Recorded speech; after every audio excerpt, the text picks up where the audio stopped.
Welcome to the Power of Owning Your Career podcast. I'm your host, Simone Morris, and I have a passion for empowering others to take responsibility for their careers. Yes, I've written several books on owning your career and am loving hosting this podcast. This podcast is for you if you're willing to make a shift to the driver's seat in your career. We feature leaders who inspire, empower, and motivate you for consistent career action for results. Please continue to join us every Sunday when a new episode is released. Let's get into this week's show.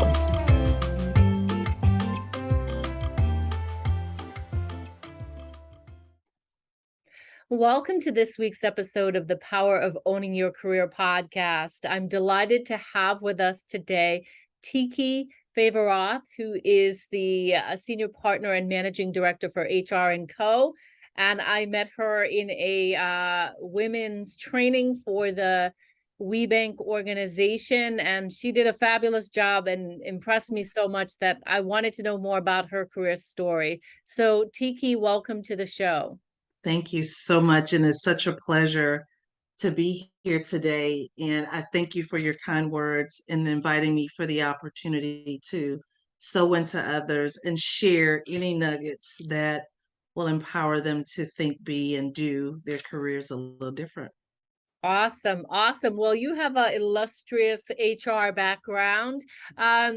Did you always want to be in HR when you were growing up, or tell us a little bit about your backstory? Yes, it's a very interesting journey from from there to here. And when I talk to people about my career and the journey, I think, the first thing I've learned over these years, it started with the mindset to really be all that I could be.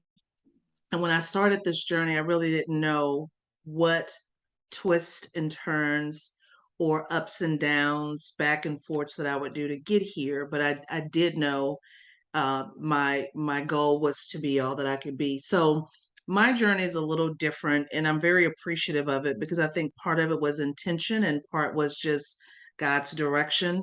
And so I originally started thinking that I would be a petroleum engineer. I went to an engineering magnet program in high school, was recruited to college, started out in engineering, and I actually thought I was going to be a petroleum engineer. And my junior year in college, I had an amazing opportunity to work for an oil and gas company in their HR department. And from that, I fell in love with the people aspects of running a business or impacting the people in an organization. I kind of said, I could still look at processes and procedures and still make a difference, but I really love this idea of helping people. And I was very fortunate out of college. I was recruited for an amazing organization, Target Corporation, as a part of their manager and training program that a lot of early career students get invited to from corporations around the world. And I started out as an HR partner in the store. And when I say that experience taught me so much about leadership, about management, about how to be fiscally responsible, about impacting the lives of others, around financials, customer service, be willing to pull up your sleeves to do so much more. And so I was actually went through training. I had a store in Houston. I was their executive team leader, team relations, I think is what they called it. And I was accountable for the people operations, so recruiting, making sure we had the name badge, their benefits, make sure they had their uniforms.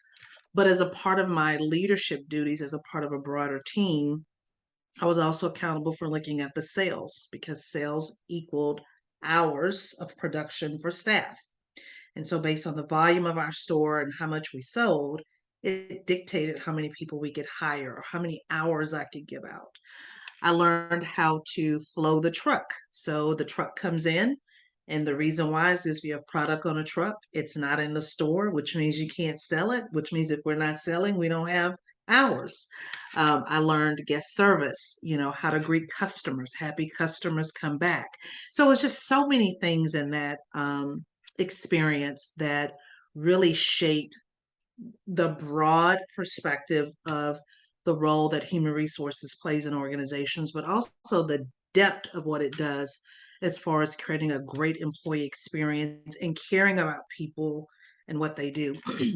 So from there, set out a path to be intentional about being what I call an HR practitioner in different industry verticals. I had the opportunity to then work with an organization to stand up what's now the Department of Homeland Security. And so I traveled 100% across the US, standing up, doing mass interviews and 20 to, 2,000, 3,000 people a day right after 9/11 to be able to do that. I've worked for oil and gas, upstream operations with ExxonMobil as a part of a contingent contract assignment there. So I got a chance to see international work right before organizations start offshoring a lot of their work and actually creating these global work centers where they had employees in the US, outside of the US. That was amazing.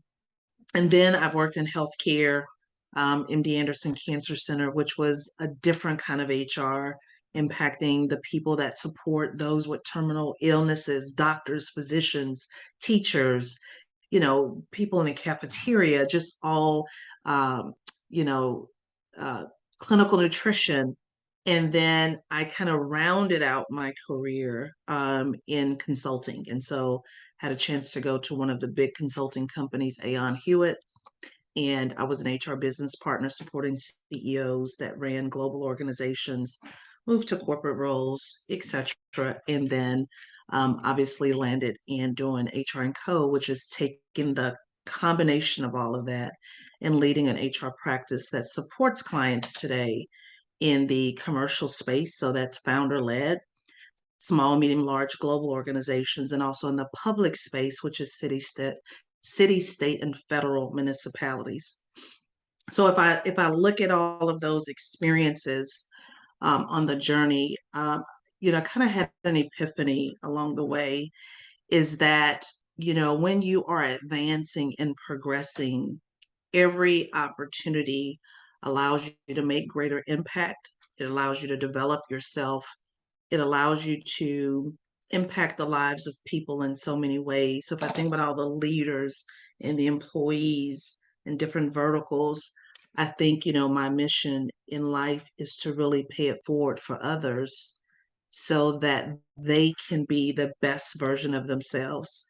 And I think in that career, I've had ups and downs and I didn't understand this and why this boss and that, but it really harnessed a different power inside of me. And so today, supporting clients, I can bring the authenticity of so many experiences, but also the flexibility and the agility to meet them where they are, because I know one size does not fit all. And so that is how I got from there to here. I love it. Here at HR&Co, it's about building better global citizens, and the work that we do impact people that will impact the lives of their families, their communities, their organizations, and so many other things. And we are honored that organizations trust us to. Sounds very inspiring. Yes. And it sounds like heart-based work. I just Yes. am curious, from the beginning of your journey where you talked about your experience with Target, it sounds very intentional you use the word, you in fact use the word intentional to connect the dots from Mhm. different experiences. Mhm. Would you say that you were in the driver's seat when you got to Target? Because oftentimes college students, it's so new to leave the fold of college and to enter the working world. And I define the driver's seat as being very hands-on in your career. And so I'm wondering when it was that you found yourself initially in the driver's seat for your career. It's interesting you say that. 2 years ago, I published a book called From Campus to Career that talks about how to bridge yourself from college to corporate and how to leverage the experiences that you have in college in a safe environment to prepare you. I would say the beauty about Target, since it was such a well implemented program, a lot of it was a guided tour to excellence.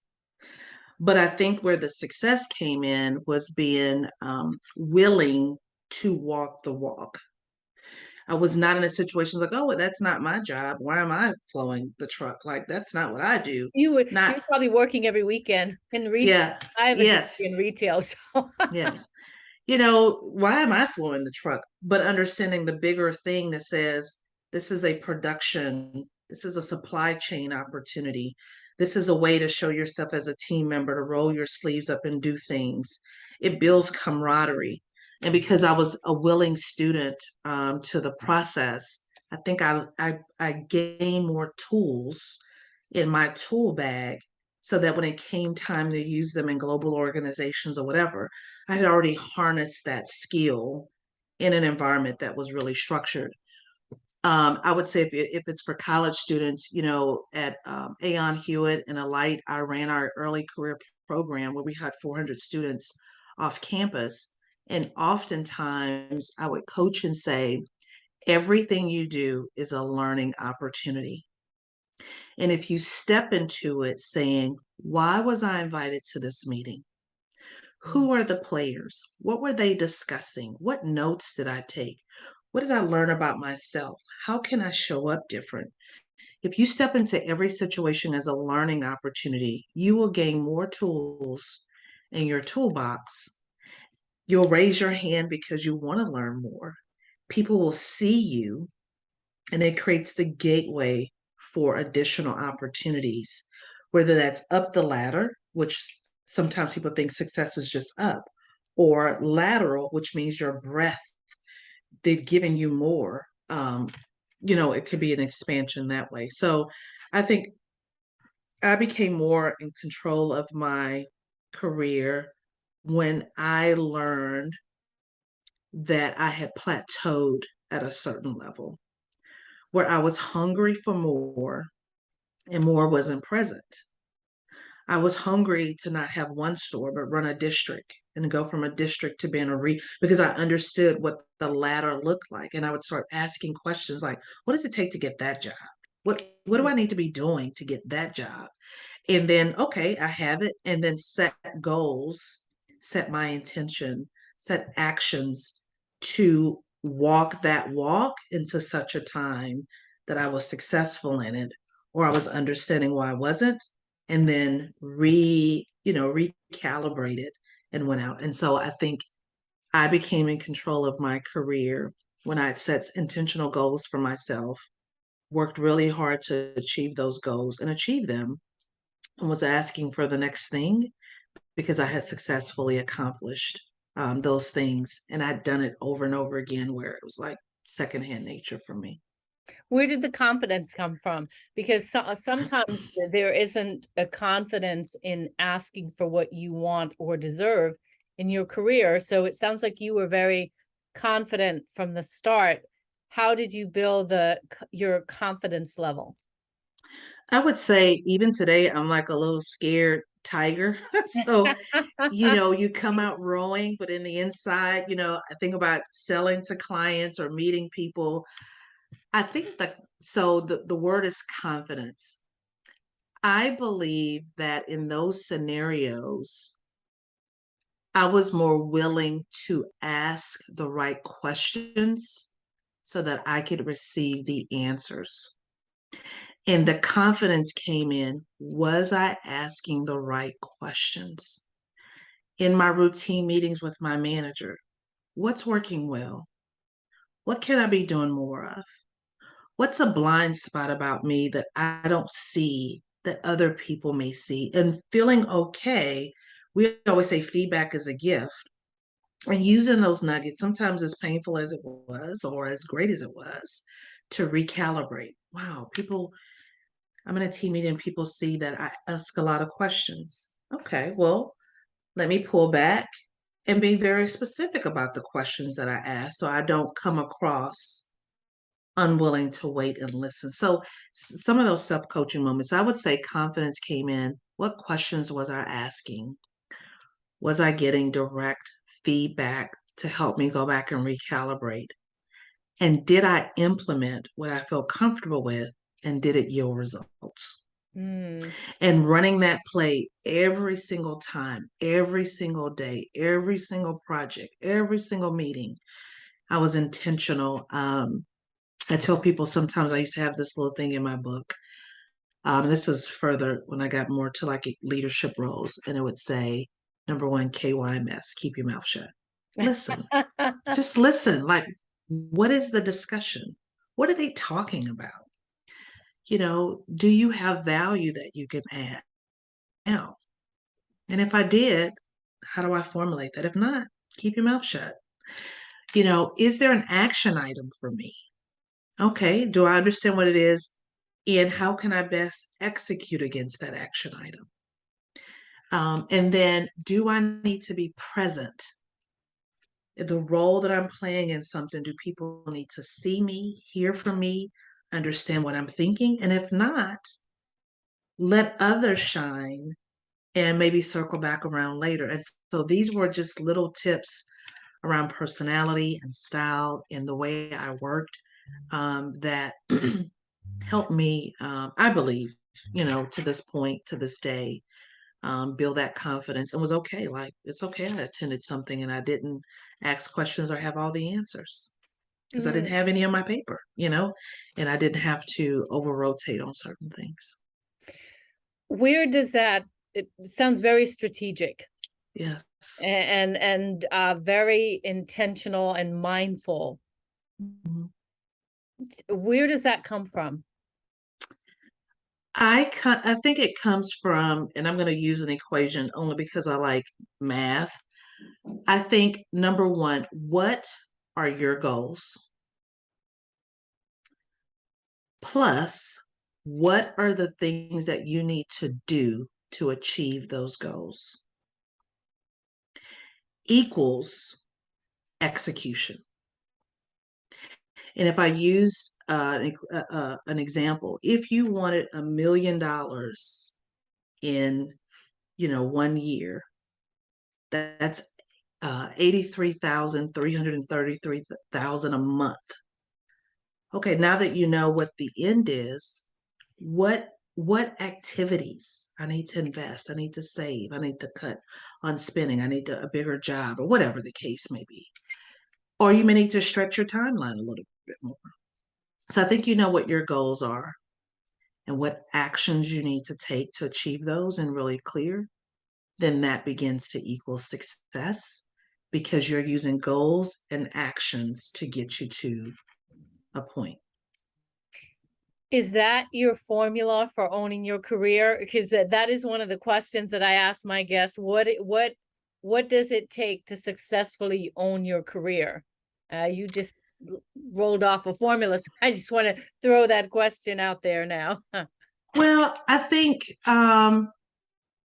because I sit in HR, I would ask people, what does that mean for you? Mm. Because depending on where you are in your journey, the only thing that you can own is speaking up, showing up, and delivering.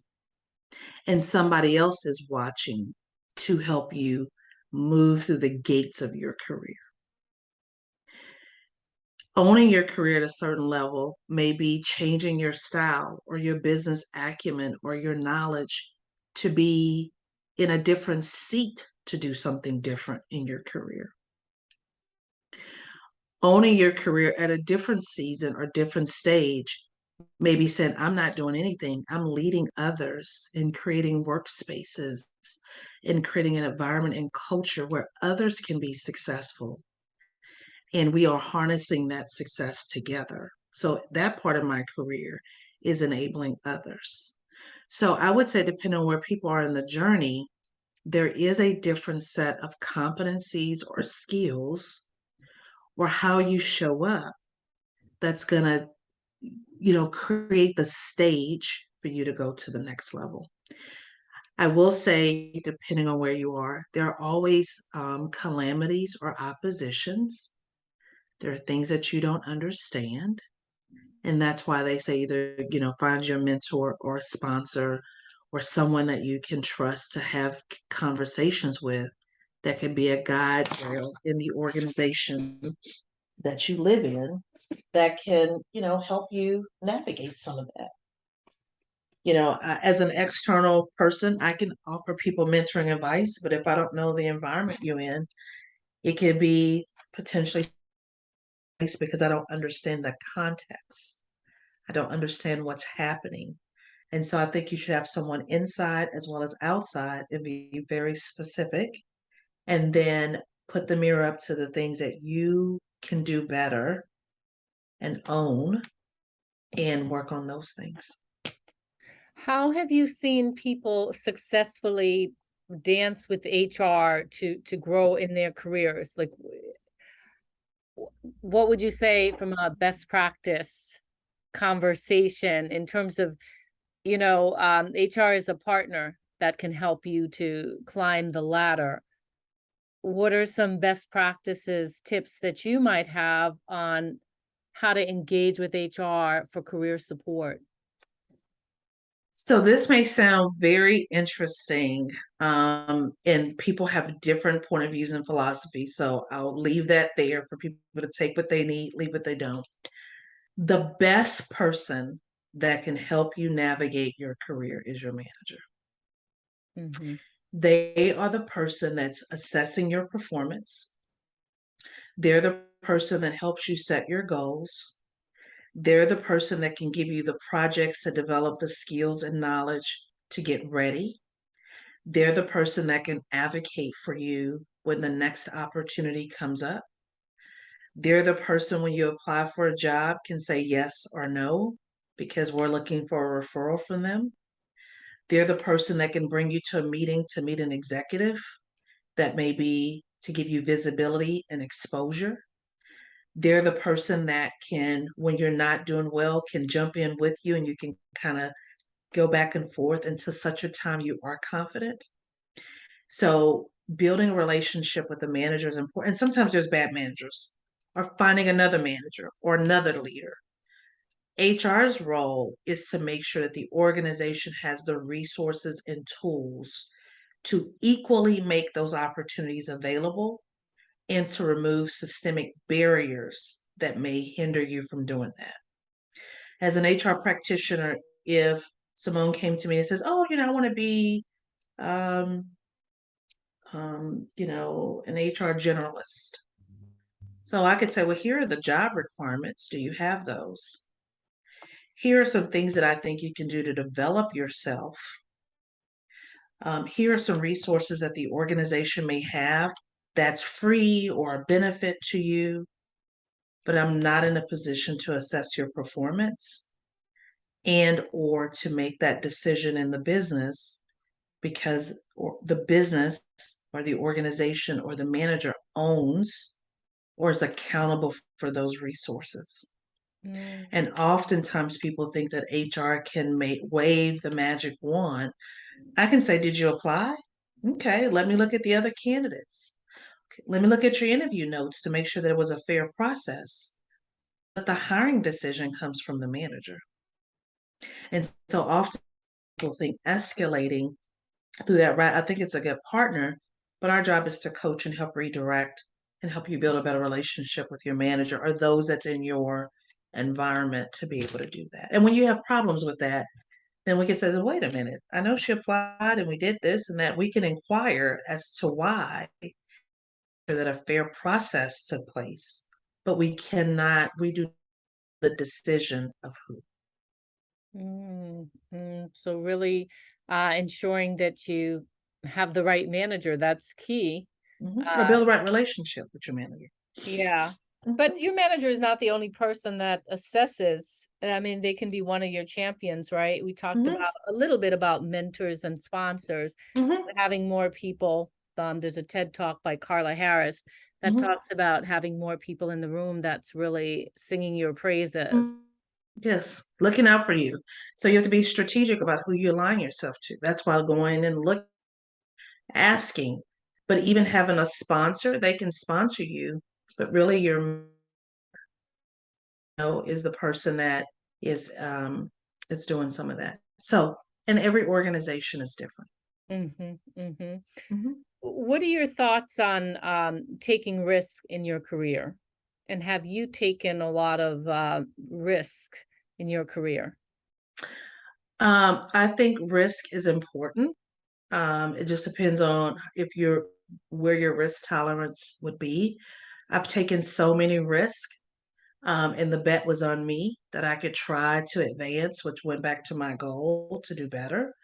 I've taken risks when I've went from one organization to another, not really knowing what was there, but I'm like, well, I was looking for this type of role, this type of comp, this type of impact. They said yes, let me try it. There have been times when I've taken that risk and I was like, this is not quite what I thought it was going to be. I'm going to stick it out to said time. I think the biggest risk that I've taken is when I decided that I wanted to support corporate America, which is starting my own business, and trusting that I had developed the tools for them to trust me to come do the work. And hopefully my resume, my experience, my talk, secret formula for them to say yes, for us to come into their organizations to do that was the biggest risk I took. And now I have the opportunity on a daily basis to be behind the walls of many organizations and understand the factor of people in an exponential way. So risk is important. Some people stay with a company, they move up, they have many careers in one organization. And I've seen them. I've seen them go from the mailroom to the CEO. There's many success stories. I've seen people grow from maybe you started in customer service and now you're in sales. It was a risk to jump out of that. I've seen risks where people have gone from one organization to another and come back in a better role. I've seen so many variations of how people land their career. People start out doing one thing and had no idea that they would end up leading this thing because that's not what they went to school for. So there's no secret formula. I just, I had a leader ask me one time, what did I want to be in 5 years? And I remember saying to him, this was a client I was going to support. And I said, I want to be a CHRO one day. I want to be the head of HR. And that was like my guiding light. And he said to me, he said, I think the most important thing you want to say to yourself is that I want to be making impact for an organization. And I don't care what title that is. Mm. He said, when you get to there, because the role that you may be having make an impact may be bigger, it may pay more, but it doesn't have a title. And from that day forward, I dropped titles and says, what is the job you can give me where I can make the biggest impact? And from that point, I grew to do so many things, writing for board of directors meetings, meeting with the CEO of a major organization to work on these types of projects. I was invited to more rooms because it's like, what's the assignment? What can I do? Let's go get it done. And it didn't matter what hat I was wearing. The hat the posture was, I want to have impact. I love that. So do you think, if you mentioned that you already wrote a book, from campus to corporate, I believe that's what you said. If you were to write another book, thinking about your career body of work, what do you think the title might be? If I was to write a book today about the experience today, I may call it Believe to Believe. Believe in yourself, to believe in your dreams, and believing that the steps that you would take in earnest will get you there, or it will lead you to a path that will get you there. The biggest thing is to give up, to let adversity stop you. The biggest thing that when you have problems, I think that those are great places to stop and reassess. Like, why is this happening? What part do I own? or what can control, what can I control, can't control, and work in the areas where you can control it. And as long as you're asking yourself those questions, you will keep moving. Are there resources that can help you with this journey? Books, podcasts, courses? Oh, there's so many. I mean, there's tons. One of the signature books that I read, there's probably several, but these are the two that I even go back to today and I give to leaders. One is Leadership and Self-Deception by the Arbor Institute. Mm. And it talks about when we deceive ourselves, how things can play out in our lives. It's my manager's fault that this didn't happen for me, or it's my team member's fault, and how you betray yourself and it creates this narrative that spins out. And I love that book and I give it to every leader I support. And then the second series of books is the Oz Principles. And there's several books, Journey to the Emerald City, and they use the characters from The Wizard of Oz to describe our journey to get there. And it is one it's see it, own it, solve it, do it. See it, own it, solve it, do it. And it gives these foundational principles around how to execute. And a matter of fact, now that you said, I'm going to pull them out, reread them again, all my notes. But those two books have been anchors, along with some Christian literature, because I like to balance out, being in the world and going to get it, and what I'm willing and not willing to do. But from a business perspective. And then the other thing I would say has been a staple for me is the Harvard Business Review. Mm-hmm. It's always broadened our strategy, business and strategy. It's always rounded out what is the conversation that's happening in the world. It gives me inside scoop to organizations and how they're thinking, and professors, and it allows me to look at the vocabulary, the mindset, how the ecosystem may be shifting around topics from the CEO voice, from the board voice. And so I'm a Harvard Business Review subscriber, and I dig right in and make my notes, and it helps shape my current thinking and future thinking as well. Yep. Back to that stepping in to learn. Yes. Sounds like that has been a consistent theme Yes. throughout your career. Yes, you have to. You have to recalibrate. You have to say, okay, well, I know this, like now what? Or I thought this, but I learned something new. And recalibrate. Mm-hmm. Mm-hmm. Well, Ticki, it's been such a pleasure to have you on the show. Such an Thank you. insightful conversation. Are there any parting words that you would leave with our listeners? Parting words. I would say career is a big word. Mm. And if I had to give anyone any advice, is I would say, where do you want to be in 10 years? And when you see that vision, bag yourself up to goals and activities to get there.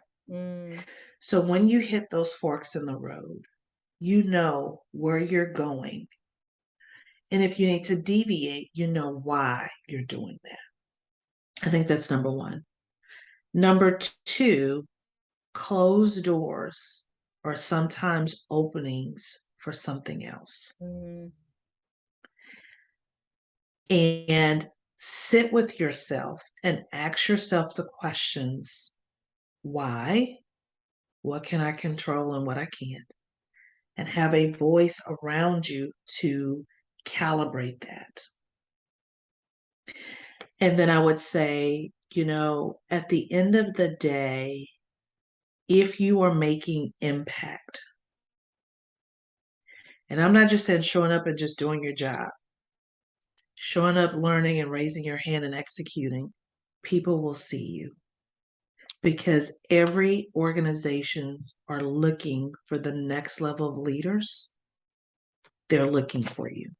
And if there's some barrier, I'm a woman, I'm Black, I'm Asian, I'm just whatever the thing is, you will know that. And the organization will have things to help you navigate that. And if not, you have to make a decision to make risk and says this environment is not going to allow me to drive greater impact and step out and go somewhere else where you can. I'm glad you touched upon DEI. Thank you for that. So how can our listeners get in touch with you if they'd like to stay connected? Yeah, there's so many ways. One, you can find me on LinkedIn, Ticki Favaroth. I'm on LinkedIn. Our website is www.hrandco.com. Awesome. You can reach out to the audience here, and you guys can get me connected, and just find me in the world. And if you find me, I will find you and make time for you. Well, Ticki, it's been a pleasure to have you Thank on you. the show. Thank you for Thank all you the so much for wisdom. inviting me. Thank you. Absolutely. Hopefully there was a nugget somewhere for somebody to pick it up and do what they needed to do. Awesome. Well, again, you have my gratitude on behalf of myself and the listeners on the podcast. So thank you so much. Absolutely. Thank you so much. I appreciate it. All right. I sincerely hope that you enjoyed this week's empowering career story on the podcast. If you did, I'm going to ask you to do me a favor. Wherever you listen to the podcast, be sure that you are subscribing and that you rate and review the podcast. It's so important as we continue to spread the word of career empowerment. In addition, you can head over to the LinkedIn platform and join the Power of Owning Your Career discussion group. There you can have access to the guests who have been on the podcast, as well as others listening to the podcast, as well as myself, where we can continue the conversation. I hope to see you on that platform. You can also email me at pooyc@simonemorris.com if you have a suggestion for guest or a message that you want me to hear personally. Thanks so much, and make it an inspiring, empowering week in your career.